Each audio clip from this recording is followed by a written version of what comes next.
Close the door.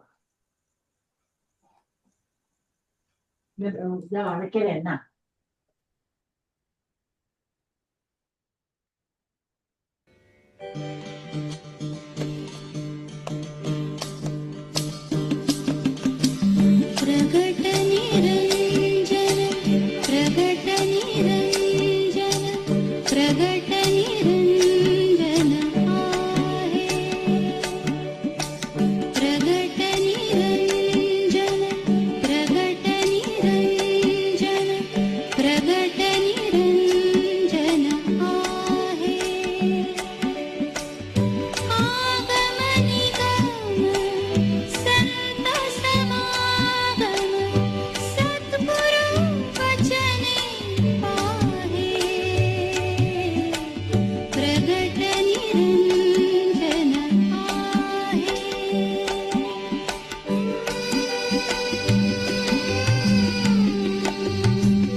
प्रचिता है शोधुनिका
या भजनामध्ये आजच्या समासाचा विषय मांडलेला आहे. आपल्या साधनेचा क्रमविकास मांडलेला आहे. आणि या आपल्या साधनेतल्या पायऱ्या आहेत. त्याचा सिद्धांत ध्रुवपदात सांगितला की हे सबंध चैतन्य जगामध्ये भरून आहे, त्यानेच माझं जीवन आहे. हा विषय गेल्या 3 समासात आपला चालू आहे. पण तो कसा समजेल? आगम निगम, ज्याला आपण श्रुती आणि स्मृती असं म्हणतो ना, उपनिषद आणि प्रकरण ग्रंथ. तो मग संत समागम म्हणजे संतांकडे आपण येऊ जाऊ लागलो, फिजिकली नाही, अभ्यासाने, ग्रंथ वाचनाने, दासबोध अभ्यासाने. आणि मग सद्गुरू वचनाप्रमाणे मी वागायचं ठरवलं की तिथून प्रवास सुरू झाला. मग प्रवास म्हणजे काय ते सांगितलं. स्वतः विचार करायचा. कशाच्या आधारावरती? शास्त्राच्या विचाराच्या आधारावरती. आणि गुरुनी सांगितलं त्याच्या विचाराच्या आधारे विचार करायचा. आणि विचार करताना ध्येय काय ठेवायचं? मी पण तू पण ह्याच्यातनं सुटून मला शोधायचं. त्यातनं काय बाहेर पडेल निष्पन्न ते 3ऱ्या कडव्यात सांगितलं. जडासी चंचळ चालवित आहे, चंचळ स्थिरणार आहे, प्रचित आहे, शोधिनी पाहे, निश्चळ. हे निश्चळाकडे समर्थ आपल्याकडे नेऊ इच्छितात आहेत. पण त्यासाठी बरं का श्रवण मनन केलं पाहिजे. मनन केलं पाहिजे. तुम्ही म्हणाला हो हे सगळं कशासाठी हो, काय काय मिळणार हे सगळं करून?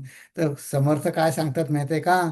आजच्या ह्याच्यामध्ये ते आपल्या उपासनेची शपथ घेऊन सांगणार आहेत समर्थ, की ना तुझं की भव बाधे. मी तुला माझं अत्यंत गुपित सांगतो. गुजई म्हणजे गुपित, निज गुपित म्हणजे माझ्या हृदयातलं अगदी गुपित. साधका, मी तुला माझ्या हृदयातलं गुपित सांगतो. हे काय गुपित? की तुला भवरोग म्हणजे जगात सगळं बदल होतोय. सारखं सारखं आता काय बदल, आपल्या प्रकृतीत बदल होत असतो, कुटुंबात बदल होत असतो, सगळीकडे बदल. त्याचा आपल्याला भय वाटतं किंवा त्यात माझा सिक्युरिटी पाहिजे. ते म्हणते त्याची तुला अडचण होणार नाही. ना तुझं की भव बाधे. हे माझ्या मनचं गुपित सांगतो समर्थ म्हणताय. तर ते काय बघूया. पण आता आपण आधी प्रार्थना. मग या भजनाकडे आपण पुन्हा येणार आहे मागे, पुन्हा परत नंतर. पण आता बघूया, आज वेळ मिळेल तसं आपली प्रार्थना म्हणूया. ओ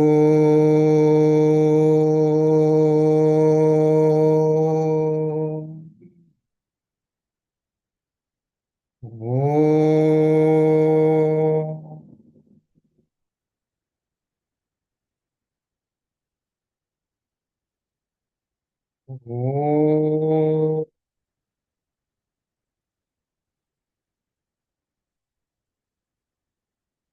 ओम श्री गणेशाय नमः. ओम श्री सरस्वत्यै नमः. ओम श्री गुरुभ्यो नमः. शुका सारिखे पूर्ण वैराग्य जाचे, वशिष्ठा परिज्ञान योगेश्वराचे.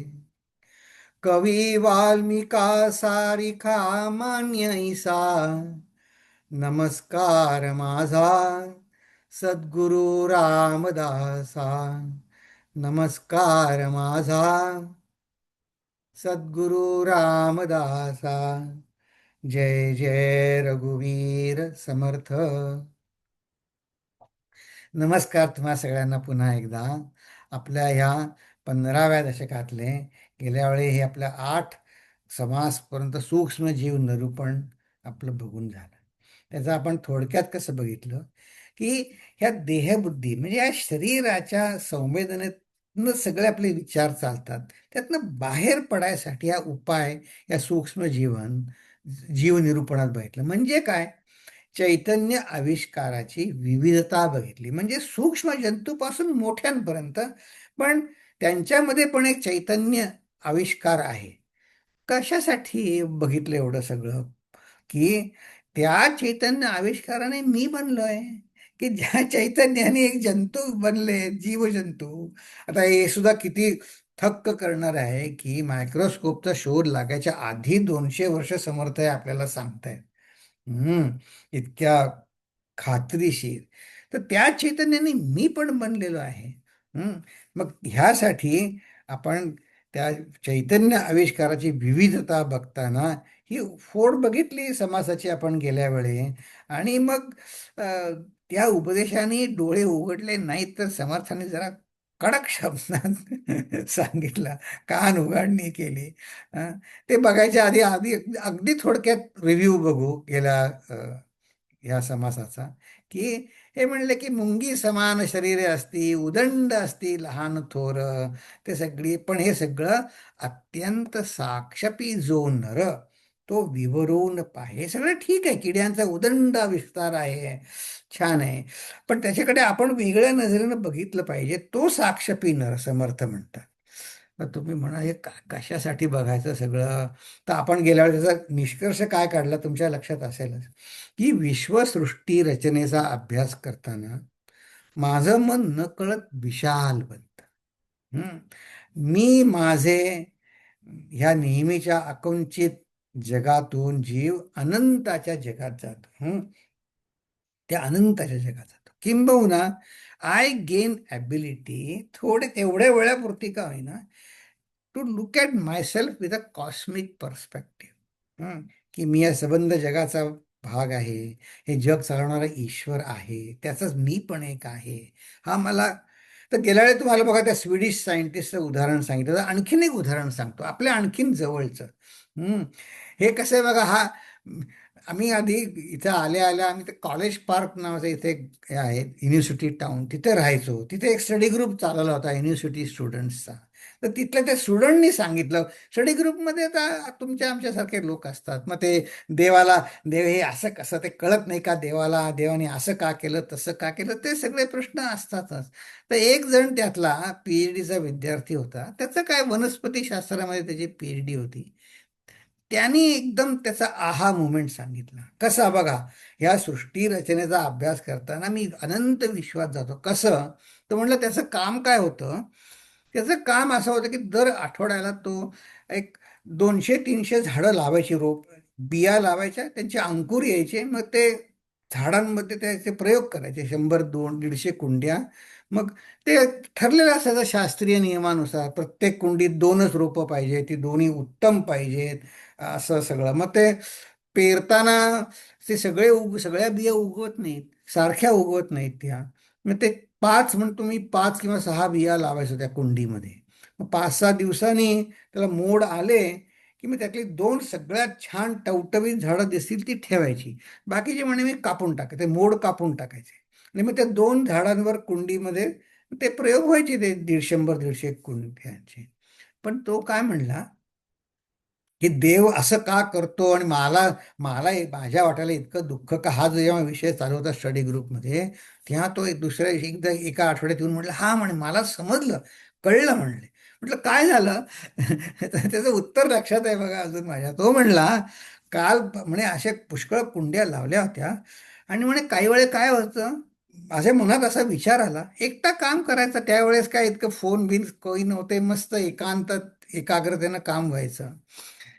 तर ते म्हणे कापताना मी असा विचार करतो, ह्या सगळ्या, आता प्रत्येक कुंडीत 100 कुंड्या, त्यात प्रत्येक 5-5 बिया टाकल्या, एवढ्या रोपांचे. मी म्हणे ह्या रोपट्यांचा मी स्वामी आहे. कोणी जगायचं कोणी नाही, माझ्या हातात आहे. मग ते 2 सगळ्यात छान झाडं मी जगवणार, बाकीची तुम्ही चांगले नाही म्हणून काढणार. पण म्हणे काही कुंड्यात असं व्हायचं की एखादं झाड चांगलं असं, दुसरं पण आता 2 पाहिजेत प्रत्येक कुंडीत, म्हणून एक कुठल्या तरी त्यातल्या त्यात ठीक झाडाला ठेवलं जायचं, बाकी सगळी कापायची. म्हणजे काही कुंड्यात सगळी 5च्या 5 सुंदर छान असायची, पण म्हणजे नाईलाजाने मला त्यातली 3 कापायला लागायची. पण म्हणजे मी विचार करतो, ह्या 3 टवटवीत झाडांचा काय दोष आहे? ते म्हणतील आम्हाला का कापलं, त्या झाडाला ठेवलं. हा म्हणले, तुम्ही त्या कुंडीत असतात तर तुम्हालाही ठेवलं असतं. पण तुम्ही ह्या कुंडीत आहात, पाचही झाडं टवटवीत राहू एका जागी नाही, ते दोनच पाहिजे म्हणून मी कापलं. पहा म्हणे, त्या झाडाचा काही दोष नसताना मी म्हणे ह्या त्यांचा देव आहे की नाही मी. मग सकृतदर्शनी मी अन्याय करतो की नाही म्हणला. हा म्हटलं, सकृतदर्शनी माझ्या हातनं अन्याय होतो. सगळ्यात सशक्त झाडाला जगलंच पाहिजे असं नाही. तुम्ही कुठे आहात, कसे आहात त्याच्यावर आहे. हा. मग आता बघा, तो न कळत विश्वात गेला की नाही, अनंत विश्वात गेला की नाही. हे समर्थांना अपेक्षित आहे, की म्हणून आपण हे डिटेलमध्ये इतकं आपण प्रत्येक समासाचा, प्रत्येक ओवीचा अत्यंत साक्षपी जो नर तो विवरून पाहे, ते सगळं आपण गेल्या वेळी विवरण पाहिलं. मग शेवट ते म्हणले, अरे म्हणले, काया माया दो दिवसांची, आदी अंती अवघीची ची सगळे म्हणजे उगीच कायसा तंडावे, मोडा अहंतेचे पुंडावे, आपल्या विवेकाने देवास धुंडावे, हे उत्तम उत्तम. ते एक जण सांगत होते बघा, म्हणजे खरं आहे म्हणे, काया माया दो दिवसांची. तर ते बघा, ते त्यांचा व्यवसाय नाही, ते नर्स आहेत, नर्स. तर ते सांगत होते, एक इथले अमेरिकेतलीच गोष्ट आहे. तर एक पैलवान आला आणि मग त्याला स्ट्रोक आला. मग तो रिकव्हरीमध्ये होता. तर ते सांगत होते की, म्हणजे त्याचे नातेवाईक सांगत होते, म्हणा फार रागीट होते हो, पहिलवान. तर काय काय इथं काय रेसलिंग करत होते ते. तर पण रागवायचे घरात. आणि आता बघा म्हणे, तर ते म्हणले, आता ते म्हणे म्हणे काय, म्हणे सांगतात, हे हो रे, ये इकडे जरा माझ्या इथे गालावर खाजव. तर हात हलवता येत नाही बिचाऱ्यांना, म्हणे नाकावर खाजवता सुद्धा येत नाही. इतके पैलवान होते, तर काय करायचं म्हणले. आता एक समर्थाने जी ओवी सांगितली, खरं आहे की नाही हो. काया माया दो दिसांची, आधी अंती अवघी चीची, झाका तापा करून उगीच थोरवी दावी ती. हे खरं आहे ना. म्हणले म्हणले कशाला उगाच ते मुकाटाने देवामध्ये मन गुंतवा ना, विवेकी देवास धुंडावे, हे उत्तम. ठीक आहे. मग आता विवेक करायचा ठरलं, विवेक करायचा. मग विवेक कशाच्या आधारावर करायचा. हां. तसे विवेक यातला रेफरन्स काय ठेवायचा. अ, क- हे हा पॉप्युलॅरिटीचा विषय नाही आहे बरं. संतांनी सांगितलेला त्याचा विषय काय, आजच आपल्या भजनात आपण ऐकलं. गुरु विचारे शास्त्र विचारे, आपण आपणा शोधे. तसं म्हणले, गुरुवचन, शास्त्रवचन आणि आत्मप्रचिती, स्वतःचा अनुभव, ह्याच्यावर आपला विवेक, रिफ्लेक्टिव्ह थिंकिंग. तर आजकाल काय, विवेक म्हणजे ते असं आहे, आता डिस्क्रिमिनेशन शब्दाला वेगळा अर्थ प्राप्त झाला. ते डिस्क्रिमिनेट शब्द नाही वापरता येत. पण रिफ्लेक्टिव्ह थिंकिंग, यात माझ्या हिताचं काय आहे, माझ्या साधनेचा हिताचं काय आहे, ते म्हणजे विवेक. मग आता बघा, तर ह्याची आठवण राहायला पाहिजे. हे सांगण्यासाठी आता आठवा समास तर संपला, त्यात विवेके देवा धुंडावे सांगितले. सातवा समास पण असंच या विवेक करण्याचे स्मरण सांगून संपला होता. तर पटकन आज आपण आधीच्या काही समासातल्या शेवटच्या ओव्या बघायच्या का, की त्यात समर्थांनी एक ending message, take home message सांगितलं. तर सातवा समासात काय म्हणले, की विवेके विवेक जाणावा, आत्म्याने आत्मा ओळखावा, नेत्रे नेत्रची पहावा दर्पणीचा. म्हणजे काय, की या विवेकाच्या आधारे माझ्या आनंदाच्या व्याख्या तपासून बघायच्या. हम्म. आणि या तपासून बघण्याला समर्थ प्रत्यय म्हणतात. आता बघा कसं आहे, तुम्हाला आणखीन एक उदाहरण सांगतो. हे आता मला तुमच्याशी बोलताना मला ते विद्यार्थी दशेतलं आठवतं. तर ते इथे एक रिसर्च इन्स्टिट्यूटमध्ये असं असतं की नाही, की तुमचा रिसर्च पेपर प्रसिद्ध केल्यावर मग ते कुठेतरी कॉन्फरन्सला वगैरे गाईड पाठवतो तुम्हाला, की पेपर वाचायला म्हणा, प्रेझेंटेशन करायला. मग त्यासाठी तुम्हाला काय $1,000ची त्यावेळेस ग्रँट मिळत होती. तर एक विद्यार्थी होता, त्याचे अहो अत्यंत उच्च दर्जाच्या मासिकामध्ये एक नव्हे, दोन नव्हे, तीन तीन प्रबंध कुठलीही सूचना एडिटिंग शिवाय ॲक्सेप्ट झाले, इतक्या उच्च प्रतीच्या मासिकामध्ये. It is a rare event. तीन लागोपाठ, बॅक टू बॅक. तर त्याला असं वाटलं, की आता मला माझा बॉस माझ्या कॉन्फरन्सला त्यासाठी मला देईल, मला ट्रॅव्हल ग्रँट मिळेल. मग कारण बाकीच्यांना विद्यार्थ्यांचं पण एक सर्कल असतं. तर त्यांनी त्याच्या बॉसला विचारलं. त्याच्या बॉसने काही त्याला दिले नाही 1,000 रुपये. त्यावेळेस त्याला खूप खट्टू झाला. तो बरेच वर्षानंतर भेटला, पण तो काय म्हणला, माझे त्या बॉसवर खूप म्हणे उपकार आहेत. कारण आता तो आता मला भेटला पुन्हा तेव्हा तो खूप फेमस सायंटिस्ट आहे म्हणजे तो. म्हणजे उपकार आहेत. म्हटलं कसं उपकार आहे? म्हणजे जर त्यांनी म्हणे ग्रँड नाकारली, त्यामुळे म्हणे मी सावध झालो की ह्या क्षेत्रामध्ये ह्या ठिकाणी इथं काय वातावरण आहे. आणि मग म्हणे मी तिथनं बाहेर पडलो. आणि तुला माहिती आहे म्हणे तिथनं बाहेर पडल्यानंतर मग दुसऱ्या ठिकाणी त्याची किती वाहवा झाली, त्याच्या गुणांचं चीज झालं तिथे. त्याला फार झपाट्याने त्याची प्रगती झाली. तर तो म्हणला ती प्रगती म्हणे झाली नसती त्यांनी जर मला त्यांनी अवॉर्ड दिलं असतं तर मी तिथे खुशीनं राहिलो असतो. हा, हे तपासून बघितलं. ही प्रचिती आली. तर त्याच्या गुरूंनी त्याला विचारलं. त्याच्या गुरूंनी त्यावेळेस त्याला सांगितलं, तू कर्तव्य म्हणून रिसर्च करतोयस. तुझं बॉस जे आहे ते बरोबर आहे. तुला पसंत नसेल तर नंतर तुझं रिसर्च झाल्यावर दुसरीकडे जा. पण त्याला वाईट चिंतायचं नाही, त्याच्याशी भांडायचं नाही. तर बघा, हे तपासून बघणं. तर त्याचे गुरु काय म्हणले असं झाल्यावरती, मग म्हणे आता प्रत्येक तुझा कशावर आहे? प्रसिद्धीनं सुख मिळतं ह्याच्यावर आहे, का मी कर्तव्य करून सुख मिळतं ह्याच्यावर आहे?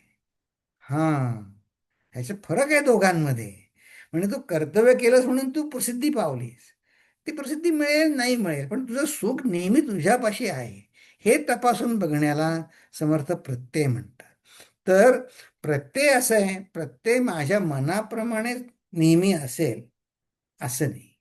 पण हे प्रत्यय बघण्याच्या प्रक्रिया, त्याचं स्मरण मात्र नित्य पाहिजे. बघायचं की जे जे घडत आहे ते मी गुरुच्या आदेशानुसार घडत आहे. म्हणजे काय, की प्रत्यय आणखीन एका सोप्या तऱ्हेने आपण बघू. प्रत्यय की घडणाऱ्या घटना माझ्या साधनेसाठी देवाने निर्माण केल्या आहेत. हा, म्हणजे गुरुंनी त्याला तेच विचारलं. म्हणले मग ह्याच्यावर खात्री पटली, का पैसा प्रसिद्धीमध्ये सुख आहे ह्याची खात्री पडली? तुझी खात्री कशाची पटली तुला? प्रत्येक तू निष्कर्ष काय काढलास? नाहीतर अनुभव आम्हाला सगळ्यांना येत असतो. त्यातनं निष्कर्ष काय काढायचा तो फरक आहे की नाही? हा, तो फरक आहे. तर या घडणाऱ्या घटना माझ्या साधनेच्या प्रगतीसाठी, परीक्षा करण्यासाठी देवाने निर्माण केले आहे. बघा, हे स्मरण राहण्यासाठी तुर्या जाणावी स्मरण, सुषुप्ती जाणावी विस्मरण. ते स्वामी अखंडानंत होते ना, ते असं देवाला विसरण्याला, विस्मरणाला ते विषमरण असं म्हणत. देवाचं नाव विसरणं म्हणजे म्हणे विषमरण. त्यांनी अहो, त्यांच्या शिष्याने कोणी आता ते जपाची माळ देत शिष्यानं त्यांच्या, ते कोणी कुठे नदीवर विसरून आला, धुवायच्या कपड्यातच गेली, त्यांना मुळीच आवडत नसे.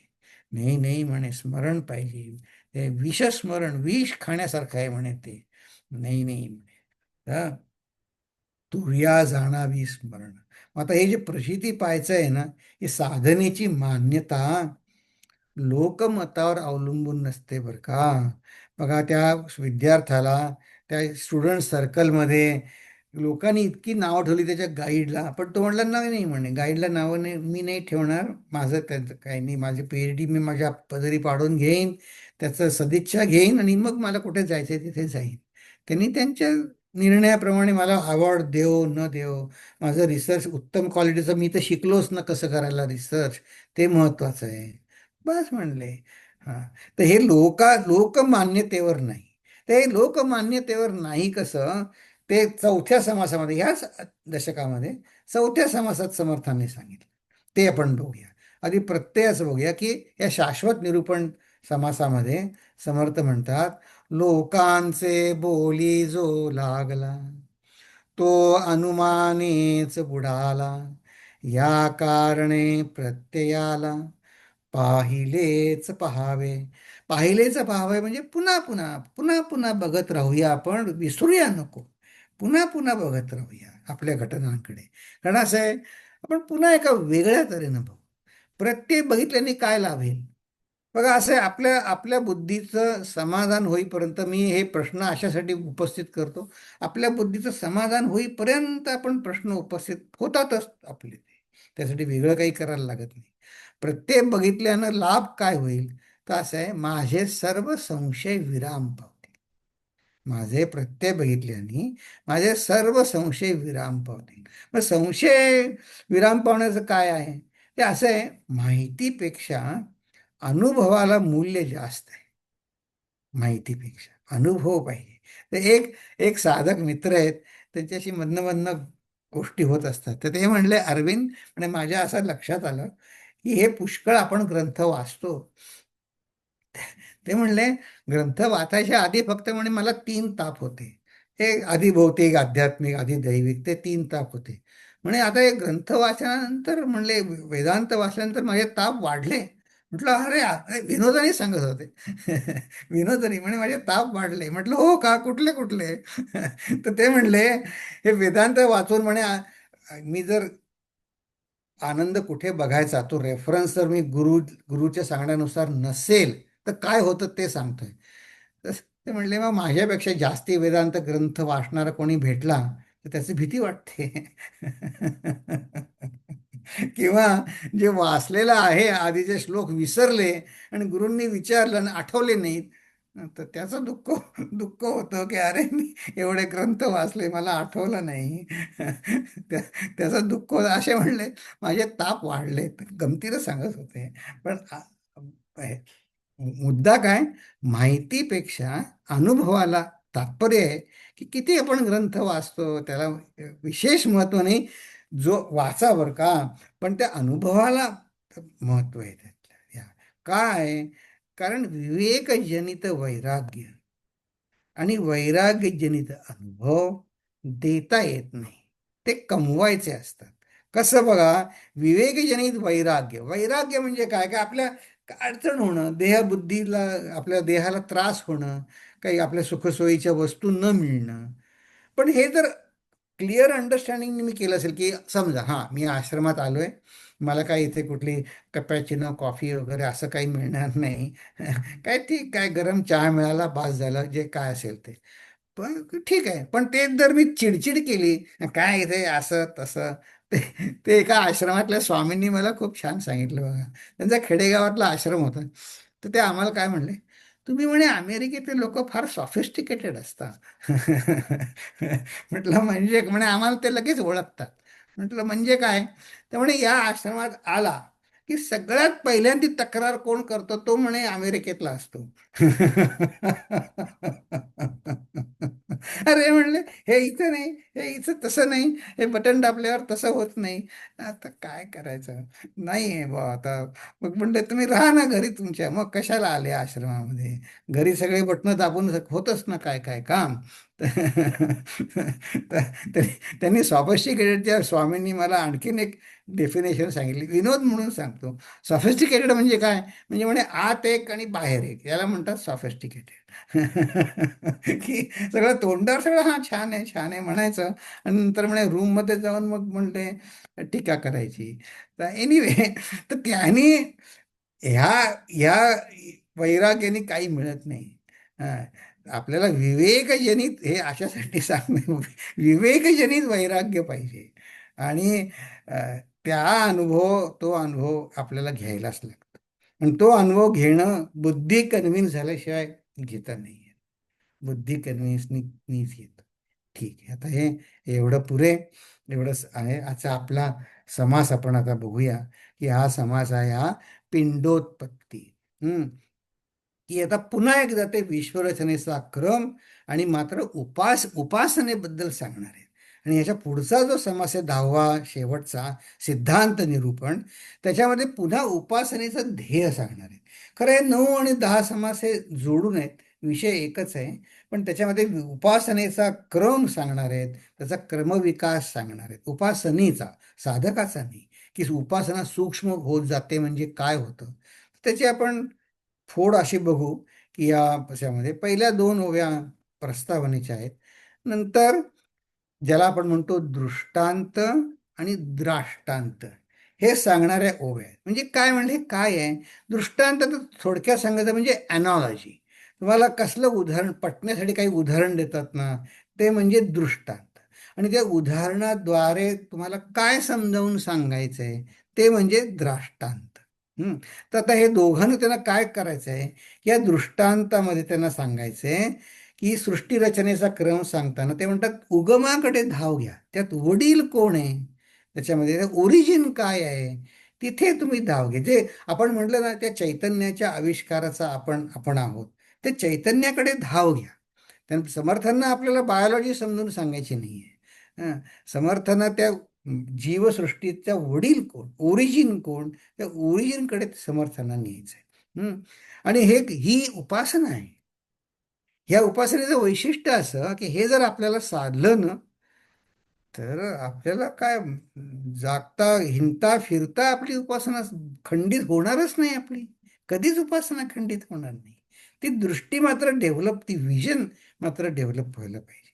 तर त्या उपासनेचं रहस्य काय, का आणि कशी, हे थोडक्यात या 24 ते 29 ओव्यात सांगितलंय.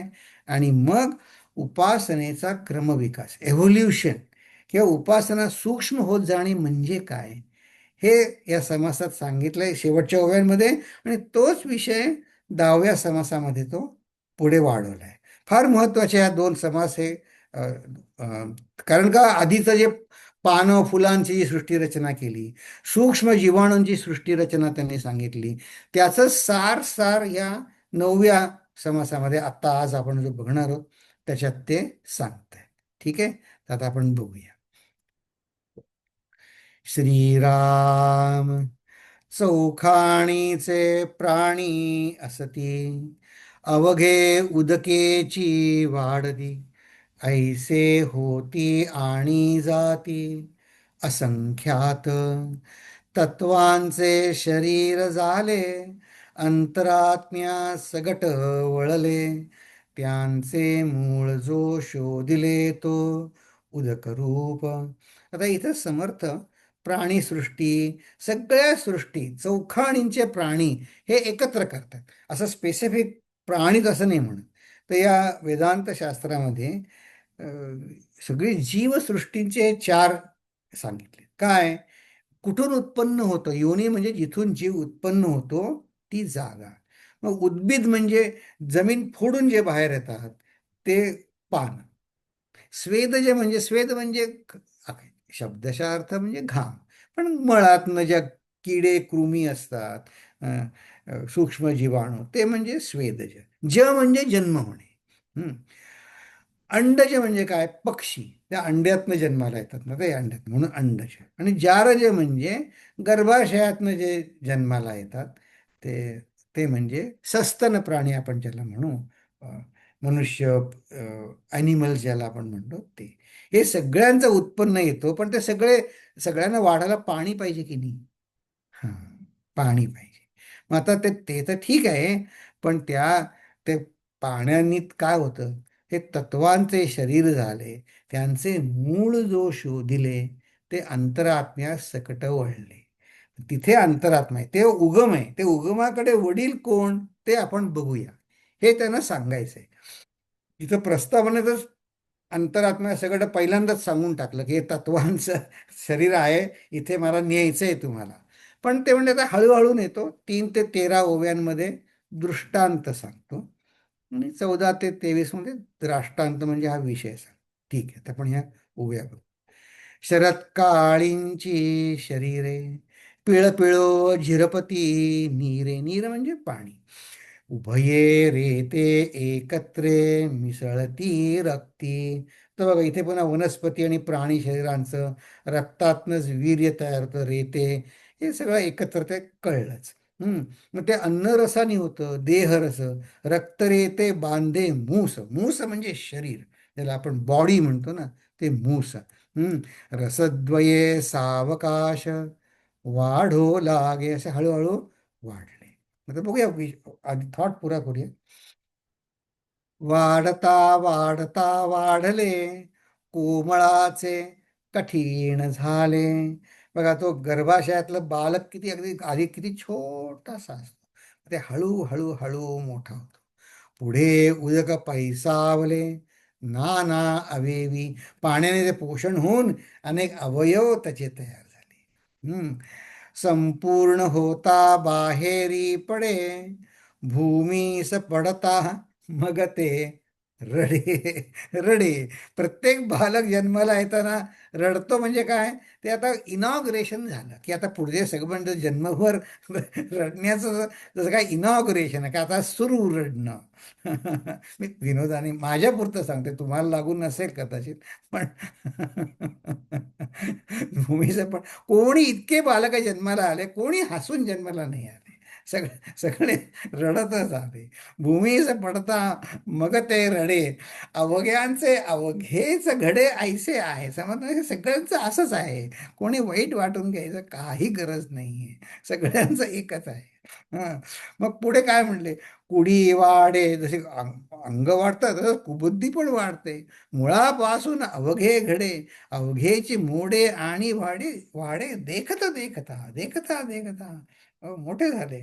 पुढे अवघियांचे शरीर दिवसे दिवस झाले थोर, सुचो लागला विचार काही काही. बघा, एक आपली अशी कल्पना करायची बरं का, की समर्थ गुहेमध्ये पन्हाळीत बसलेले आहेत आणि अ, निसर्गामध्ये ते पाहतात सगळं. चातुर्मास असावा, 4 महिने कुठे जायचं नाही, आणि ते बघतात समोर सृष्टी. हा आधी छोटं होतं, कोमल मोड होता, मोठा झाला. त्यांचं ऑब्झर्वेशन त्यांचं, आणि म्हणलं आता सुचू लागला विचार काही काही. हा. समर्थांचा आपण पण बसलोय समर्थांच्या बाजूला गुहेमध्ये, आपणही बघूया समर्थांचे विचार काय पुढे चाललेत ते. फळामध्ये बीज आले, तेणे न्याये तेथे झाले. हा, ते नियमाने झालं. ऐकता देखता उमजले सगळं काही. मला इतका आनंद झाला हा विचार या या समर्थांबरोबर आपण पण बसलोय. आपण पण गुहेमध्ये 2 महिने एकांताचा अनुभव घेतोय, आनंद घेतोय. आजूबाजूला फळं फुलं वाढत आहेत म्हणले, फळामध्ये बीज आले. हां, त्या अर्थी ते नियमाने आलं असणार. त्याचा नियम आहे सृष्टीरचनेचा. ऐकता देखता उमजले सकळ काही. हम्म. आता बघा, बीजे उदके अंकुरती, उदक नसता उडूर जाती, एके ठाई उदक माती होता बरे. माती आणि पाणी दोन्ही एके ठिकाणी असलं पाहिजे की नाही, तर झाड वाढेल ना. हा. दोही मध्ये असता बीज, भिजवून अंकुर सहज, वाढता वाढता पुढे रीज उदंड आहे. रीज म्हणजे वाढ, त्याची उदंड आहे. इकडे मुळ्या धावा घेती, तिकडे अग्रे हेला होती, पुढे शेंड्या वाढतात, मुळे अग्र द्विधा होती बीजापासून. तर हे तर आपण पाहतोच की नाही. मुळ्या चालल्या पाताळी, अग्रे धावती अंतराळी, नाना पत्री पुष्पी फळी, लगडली झाडे. झालं, झाली. ते इथपर्यंत दृष्टांत झालं. आता आपण द्राष्टांत, हे समर्थांनी केलं. आता यातनं समर्थांना सांगायचं काय आहे? हं, कळू लागला विचार काही काही. आता बघूया काय कळायला लागलं. फळांच्या वडील म्हणजे फळांच्या आधी कोण झालं, की फळाला कोणी खरं म्हणजे जन्म दिला? फुलांनी. वडील सुमने, सुमना वडील पाने, पानावडील अनुसंधाने, काष्ठे आघवी. त्या फांद्यातनं पान आली, पानातनं फुलं आली, फुलातनं फळं आली. हा क्रम आहे. काष्ट कुठून झाले तर म्हणे मुळ्या बारीक. मग मुळ्या कुठून आल्या? मुळ्यांच्या त्या उदकाशिवाय त्या मुळ्यांना अस्तित्व नाही. मग ते मुळ्यांवडील ते उदक, उदक आळून कौतुक भूमंडळाचे. की आता बघा, की ऐसी आहे प्रचिती, तेव्हा सकळा वडील जगती, जगती वडील मूर्ती, आपो नारायणाची. आप म्हणजे पाणी. हे म्हणे जगामध्ये या ज्या सगळ्या मूर्ती दिसत आहेत, ती आप नारायण म्हणजे नारायण हा जलरूपातल्या नारायणाच्या सगळ्या मूर्ती आहेत. बघा, समर्थ आपल्याला इथे सृष्टीक्रम सांगता सांगता आता समर्थ आपल्याला डायरेक्ट पंचमहाभूतांच्या प्रक्रियेमध्ये घेऊन जाणार आहे. आपो नारायण म्हटल्यानंतर त्यांची झेप विचारांची किती बघा. आपोनारायणाचा वडील कोण? अग्नी. आपण पंचमहाभूतांची पंचीकरण क्रियेमध्ये आपण ही पाच तत्व बघितली. आत्मापासून चैतन्य आलं ते. तया वडील अग्निदेव. अग्नी वडील कोण आहे? वायुदेव. वायो वडील वायूच्या पेक्षा कोण आहे? अंतरात्मा. हे कसं झालं? आकाश का गाळलं? ते म्हणले इथे ज्ञानेंद्रियांची मर्यादा आली की वायूच्या पलीकडे आकाश आपल्या ज्ञानेंद्रियांना समजत नाही, म्हणून काही दर्शनांमध्ये चारच तत्व मानतात. पंचीकरण नाही म्हणत, चारच तत्व मानतात. हं? तर आता बघा, हे तुम्हाला सगळ्यांना आपल्या माहिती आहे. अंतरात्म्यापासून पंचमहाभूतांची उत्पत्ती आकाश, वायू, तेज आणि आप आणि पृथ्वी.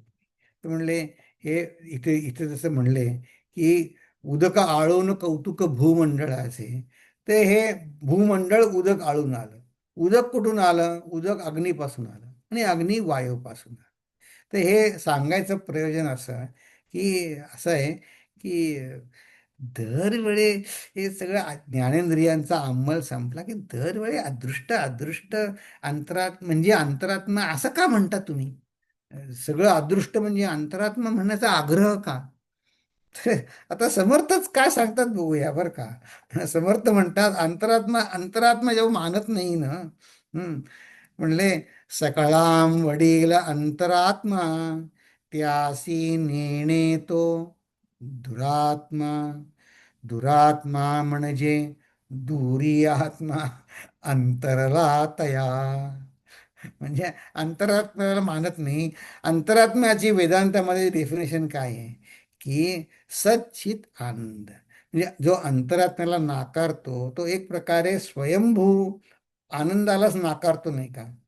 मग असा नाकारलेला आनंदाला नाकारलेला मनुष्य कसा बरं सुखी राहील? नाही राहणार. तर वस्तू गोळा करेल पुष्कळ, पण तो सुखी राहणारच नाही कधी. हं? दुरात्मा म्हणजे दुरी आत्मा. नाही, अंतराला तया. हं. जवळी असो न चुकले, आपल्या अत्यंत जवळ आहे. प्रत्ययास नाही सोकले, प्रत्यय नाही बघितला. उगेच आले आणि गेले देवाचं करता. देवाचं करता म्हणजे देवाने जन्माला घातले म्हणून जन्माला आले. पुन्हा गेले असे की आपण मागे एकदा ते तिसऱ्या दशकामध्ये गुणदर्शनमध्ये तो त्या एका तरुणाचा प्रवास जीवनाचा प्रवास बघितला होता की नाही. त्याच्यामध्ये उभी कशी होती? जन्मले आणि मेले, पुन्हा जन्मता पुन्हा मेले, ऐसे आले आणि गेले बहुत लोक. असे की खूप गेले. का नाही? अहो ते जवळ असून चुकले, प्रत्ययास नाही सोकले. आणि हे बघा, हे समर्थांचं सांगणं जवळी असून म्हणजे काय? तर तुमच्यापैकी अनेकांना मनाचे श्लोक तुम्हाला माहितीच असेल, पाठ असतील. त्याच्यामध्ये समर्थांनी जुने ठेवणे नीपणे आकळेना, असे या अर्थाचे एक 137 ते 141 या श्लोकांमध्ये त्या प्रत्येकाचं चौथं चरण हेच आहे, जुने ठेवणे मीपणे आकळेना. जुने म्हणजे सनातन आहे, जे नेहमी आहे, कधी नव्हतं असं नाहीच. त्या त्या ह्या जे ह्या श्लोक सांगितले त्याची सुरुवात करताना म्हणले, जीवा श्रेष्ठ ते स्पष्ट सांगून गेले, परिजीव अज्ञान तैसे चिठेले, देहे बुधीचे कर्म खोटे टळेना, जुने ठेवणे मीपणे आकळेना. हे देहबुद्धीचे कर्म हे ते खोटे म्हणजे त्यांनी समाधान नाही होणार. हो, कर्तव्य करायला लागेल, पण त्यांनी मला समाधान होईल ते होणार नाही. आणि म्हणून अज्ञानीच आहे. तर तुम्ही म्हणा हे देहबुद्धीचे खोटे कर्म, त्यातनं अडकलो कसं? बघा, तुम्ही आस्तिक असा, नास्तिक असा, कसेही असा, अंतरात्म्याला मानणारे असा, दुरात्मा असा, कसे, पण हा देहबुद्धीचं कर्म खोटं आहे पटलं पाहिजे बरं का. तर एक उदाहरण सांगतो. आता हे बालविहारचं आमचं रजिस्ट्रेशन सुरू आहे, नाही ते चिन्मय मिशनमध्ये. ते ओपन हाऊसला वगैरे अनेक जण भेटतात. तर एक जण भेटले, त्यांना विचारलं, तर मुलाला आले रे, तर माहिती होते आधीचे. म्हटलं पत्नी नाही आली. आई म्हणे विचारू नका. ते ते मी कोणाशी टीका नाही करत आहे, कोणी पत्नी असेल तर ती पतीबद्दल सांगतात, पती असेल तर पत्नीबद्दल सांगतात. तर दोघं आपण सगळे सारखेच आहोत. तर ते म्हणले माझी पत्नी नास्तिक आहे म्हणले. हं. ती येणार नाही. म्हटलं चांगलं की, म्हटलं नास्तिक आहेत तर. म्हटलं आमच्या गुरुदेवांना नास्तिक लोक खूप आवडायचे, छान आहेत म्हटलं.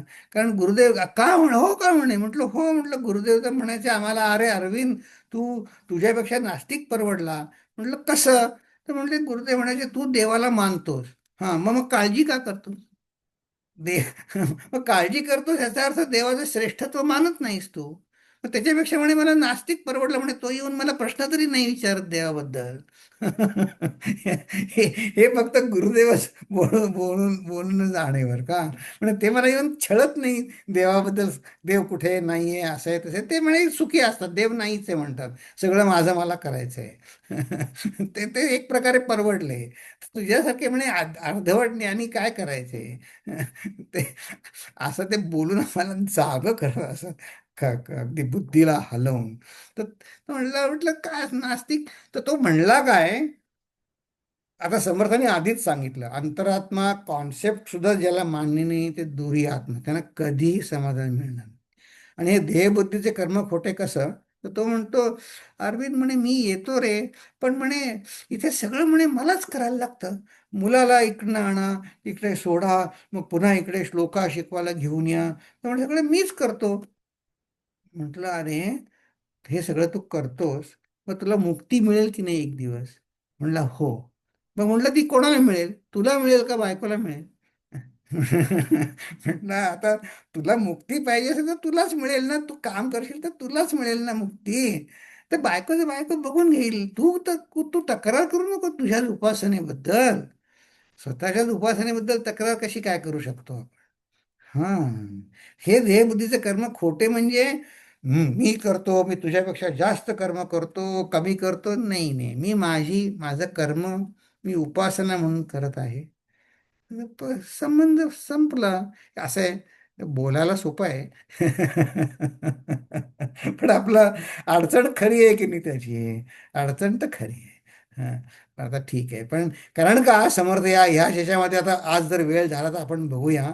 समर्थ म्हणतायत पुढे पाहता सर्वही कोंदलेसे, म्हणजे हे ज्या चैतन्याने सगळं विश्व भरलेलं आहे. समर्थ म्हणतात पुढे पाहता सर्वही कोंदलेसे, अभाग्यास हे दृश्य पाषाण भासे. त्याला ते दगड दिसतं, त्याला मी काय करणार. तर मग म्हणले गुरु अंजने वीणतेही कळेना, जुने ठेवणे मीपणे आकळे. हे आपल्या अगदी अगदी निकट आहे, जवळ आहे. म्हणून मग ते जवळी असूनच चुकले. म्हणून प्रत्यय घ्यायला शिकलं पाहिजे बघा. आणि प्रत्यय म्हणजे तो नेहमी अनुकूल असेल असं नाही. पण हे जे चालू आहे ते देवाच्या इच्छेने, गुरूंच्या इच्छेने, माझी साधना बळकट होण्यासाठी आहे. बस आपलं काम झालं. म्हणून सकाळाम वडील देव, त्यासी होता अनन्य भाव. मग हे प्रकृतीचा स्वभाव पालटो लागे. प्रकृतीचा स्वभाव पालटो लागे म्हणजे आपण आता तो मनुष्य मुलगा काय म्हणला, म्हणे माया म्हणजे प्रकृतीच्या म्हणे असं जगाच्या व्यवहारामध्ये ह्याच्या म्हणे अडकलोय, प्रकृतीचा स्वभाव आहे तो. हे असं हेवे दावे. तर बघा समर्थ काय सांगताय, की जो अनन्य झाला त्याच्यावरती प्रकृती तर आहे जगामध्ये. कामाचं प्रेशर आहे, घरचं प्रेशर आहे, अ, घरी कोणी कामं करायची त्याचं प्रेशर आहे. पण हे जे प्रकृतीचं म्हणजे स्वाभाविक, नॅचरल, हे जे प्रेशर आहे त्याचा स्वभाव म्हणजे त्याचं इफेक्ट पालटू लागतो.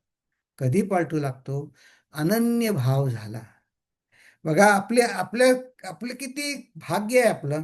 आपल्या संतांनी सांगितलंय, अरे म्हणले रामकृष्ण परमहंस म्हणायचे, तू देवाचं नाव घेत भाजी जरी आणलीस तरी ती उपासनाच आहे.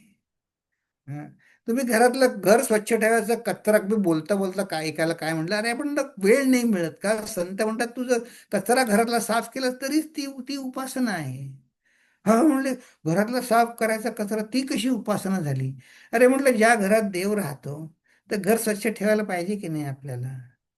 हा, ते म्हटलं साधं तू देवासमोर जी फुलं वाहतोस निर्माल्य, ते एक संत सांगायचे त्या फुलांना, निर्माल्य वाळलेल्या फुलांना विचार. की अरे त्या फुलांना म्हण तुम्ही देवापाशी पुष्कळ वेळ होता. मी तर तुम्हाला देवानं तुम्हाला वाहिलं आणि मी निघून गेलो. देव काय म्हणले तुम्हाला? ते बोलते फुलांशी. उचलते निर्माल्य फुलं. सांगा तुम्ही देवाजवळ होतात काय, सांगा मला काही. ते बोलते कचऱ्याशी. काय बिघडलं? मोठ्यामुळे बोलू नको, लोक टिंगल करतील. तर हळू बोल मनातल्या मनात. हे तर माझ्या हातात आहे की नाही. ह्या अर्थानं प्रकृतीचा स्वभाव पालटू लागे. मग समर्थ वर्णन करतायत. करी आपुला व्यासंग कधा नव्हे ध्यानभंग. मग त्याचा ध्यानभंग कधी होणारच नाही. कारण काहीही करत असेल, मी पोळी करत आहे, माझ्या कुटुंबातली माझा नवरा मुलं जेवत आहेत, मी सेवा करत आहे त्यांची. मग त्यासाठी वेगळं त्या स्त्रीला गृहिणी असेल एखादी, तिला वेगळं जमणार नाही पूजा अर्चा करायला. पण ते पोळी करून वाढली दान मुलाला, तर तो ध्यानच आहे तिचं ते. हं. ध्यानभंग बोलणे चालणे वेग पडोच नाही. कधी त्याच्यात खंड पडणारच नाही. जे वडिली निर्माण केले ते पाहिजे पाहिले, म्हणजे अंतरात्म्याने जे निर्माण केलं ते अंतरात्म्याचं म्हणून बघितलं पाहिजे.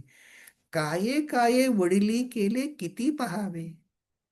आहा, म्हणजे म्हणे या परमात्म्याने किती केलं ह्याला काही किती त्याचं अभर्याद आहे. त्याचं किती. आता बघा आम्हाला आठवलं स्वामी तेजोमयानंद त्यांच्या वयाच्या 19व्या 20व्या वर्षी वेदांत कोर्स त्यांनी जॉईन केला, आश्रमात आले. तेव्हा तो कोर्स चालूही झालेला नव्हता. आले तर ते मग त्या आश्रमामध्ये पण आता माझ्यासारखे तुम्हाला कशाला मी माझ्याबरोबर माझ्यासारखे जे लोक असतात ते आश्रमात जातात, ते इथलं पॉलिटिक्स तिथेही तसेच वागतात. तर मग त्यांना स्वामीजींना कोणीतरी विचारलं, ते स्वामीजींनी प्रत्यक्ष सांगितलं हे. म्हणजे येऊन मला 6-7 वर्ष झाली होती. काहीतरी धुसफूस ते कार्यकर्त्यांमध्ये जशी बाहेर होते तशी आश्रमात पण होत असणारच की नाही. तर एक जण म्हणले, "हा काय मिळालं, मला काय मिळालं, तुला काय मिळालं?" मग ते स्वामीजींना विचारलं. "हां तू ते छोटे होते त्याला ब्रह्मचारी, तुला काय मिळालं, तू इतके वर्ष इथे आहेस?" तर स्वामीजी म्हणले, मी त्याला सांगितलं, मला काही मिळायला पाहिजे हा विचार माझा गेला, हे मला मिळालं. आहा, किती किती ते वेदवाक्य बोलले बघा. हा म्हणे मला काही मिळायला पाहिजे हा विचार माझा गेला, म्हणले हा फ्युटाईल आहे हा विचार, हे मला मिळालं. ओहो. म्हणजे ते काय म्हणले, हे सगळं गुरूंचं आहे, माझं काहीच नाही त्याच्यात रोल. काय काय वडिली केले किती केले किती पाहावे. जिथे पाहू तिथे गुरूंची कीर्ती आहे, माझं काय आहे त्याच्यामध्ये. हा. जो वडील जेथे चेतला तोच भाग्य पुरुष झाला. बघा, भाग्य पुरुष झाला त्या त्या परमात्म्याने त्याला माझ्या हृदयात स्थान दिलं पाहिजे. मग आपण काय करतो, we settle for a compromise. कोणी म्हणलं, हा या या तुम्ही किती छान, तर आम्ही तिथेच अडकलो. कोणी कोणी मला काही खायला प्यायला दिलं, तिथेच अडकलो. मग ते म्हणले, अल्पचेतने तयाला अल्पभाग्य. तुम्ही तुम्ही साधं कुठेतरी अडकलात इकडे तिकडे बारीक, तुम्हाला तेवढंच भाग्य. आता काय करायचं. अं, तुम्ही तुमचं ध्येय ठेवा, बघा कुठून आलंय सगळं ते. बघा तुम्ही. आता असं आहे, अल्पचेतने त्याला अल्पभाग. आता ह्याचा पुढचा जो विषय आहे 24 ते 29 हे उपासनेचं रहस्य. आता जरा गंभीर विषय आहे. तर आपण पुढच्या ह्याच्या का गोष्टी जास्त होत आहेत का हो. मला खरं हे संपवाच आहे. म्हणजे आपण आता काय करू. ते बोलताना तुमच्याशी जसं येईल तसं बोलतो मी. पण असं ह्या समर्थांचे मुद्दे जे आहेत ते आपल्या जीवनामध्ये त्याचा प्रत्यय अ, माझी तेवढीच लेवल आहे, मी आपलं माझ्या लेवलनी सांगतो. तर आता हा उपासनेचं रहस्य सांगणाऱ्या ज्या उभ्या आहेत, का आणि कशी. कारण का आपल्याला we don't want to be underachievers ना. अल्पचेतने त्याला अल्पभाग्य. आपण कशाला अल्पभाग्य, आपण समर्थांचा 15व्या दशकात आहे. आपल्याला वडील जेथे चेतला ते परमभाग्य, ते आपल्याला समर्थ द्यायला तयार आहेत. तर ते उपासनेचं रहस्य समर्थ पुढच्या या उभ्यांमध्ये सांगणार आहेत. तो भाग आपण आता पुढच्या आठवड्यात बघू. आता मी इथे थांबतो. मी प्रार्थना म्हणतो. मग आपल्याला काही चर्चा करायची असेल तर आपण करूया. ठीक आहे. चल. ओम पूर्णमद पूर्णमिदं पूर्णात् पूर्णमुदच्यते पूर्णस्य पूर्णमादाय पूर्णमेवावशिष्यते ॐ शान्ति शान्ति शान्तिः हरिः ॐ श्रीगुरुभ्यो नमः हरिः ॐ हरि